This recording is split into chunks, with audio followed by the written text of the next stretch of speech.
Hi everyone and welcome to 3D Survey tutorials. Today we'll show you how to use our software in the fields of forensic.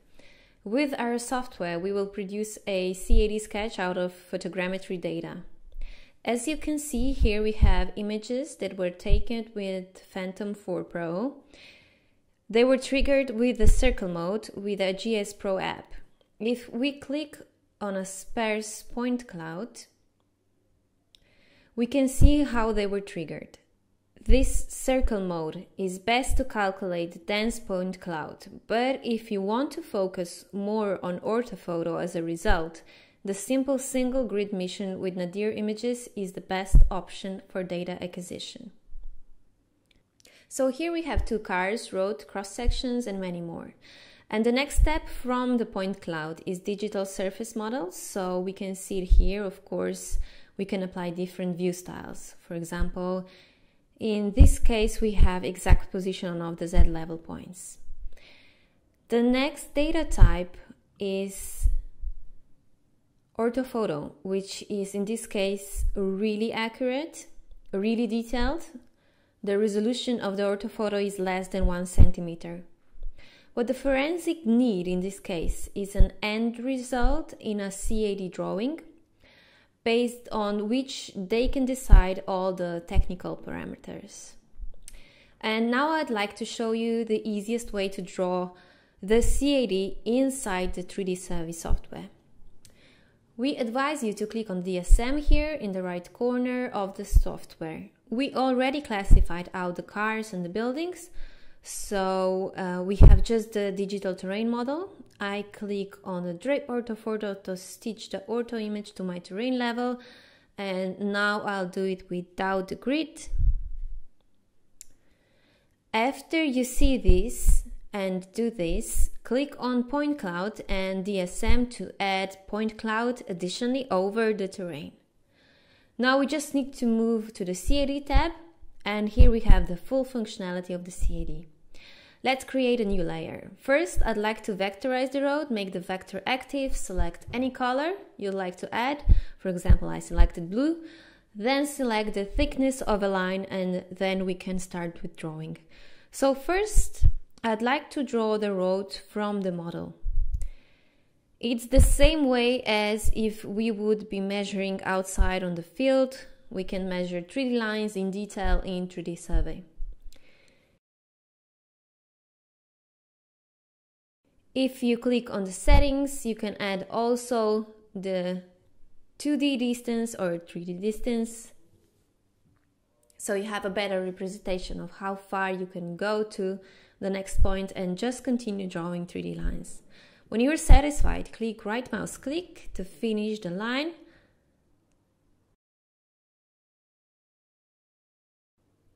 And just continue with another side of the road. You can rotate or zoom and inspect in detail if you need to have a very accurate position of the 3D line.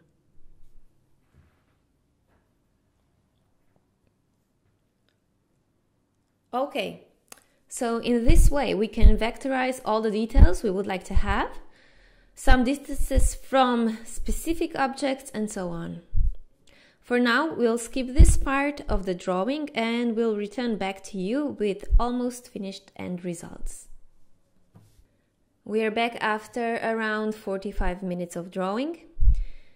You can already see our CAD lines, 3D lines calculated or connected based on point cloud data and texturized 3D surface model.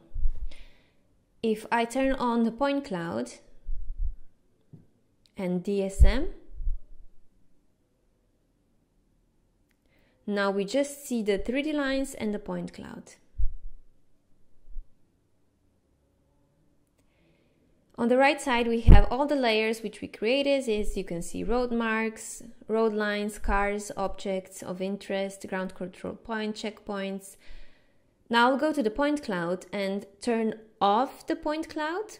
We can see just 3D lines.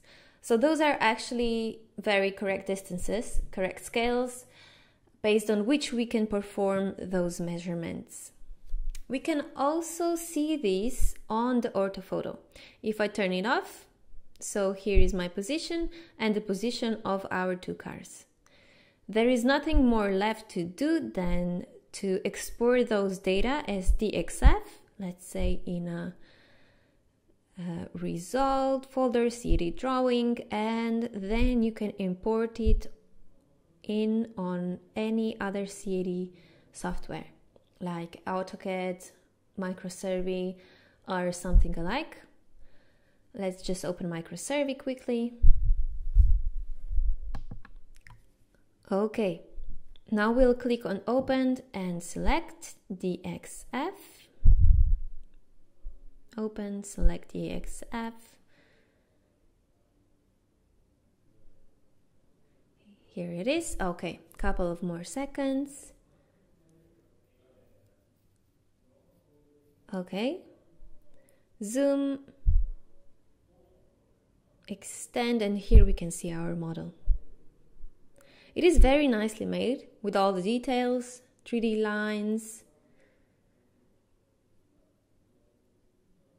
If we open Layer tab, we can see all the layers. For example, if I deselect car 1 and car 2, we lose them here.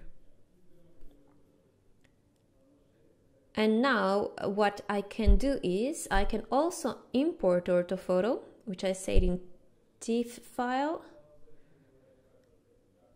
Because everything is in correct location, we will be able to see also orthophoto under it. Okay, and this was our forensic tutorial. Thanks for listening and hope to see you back.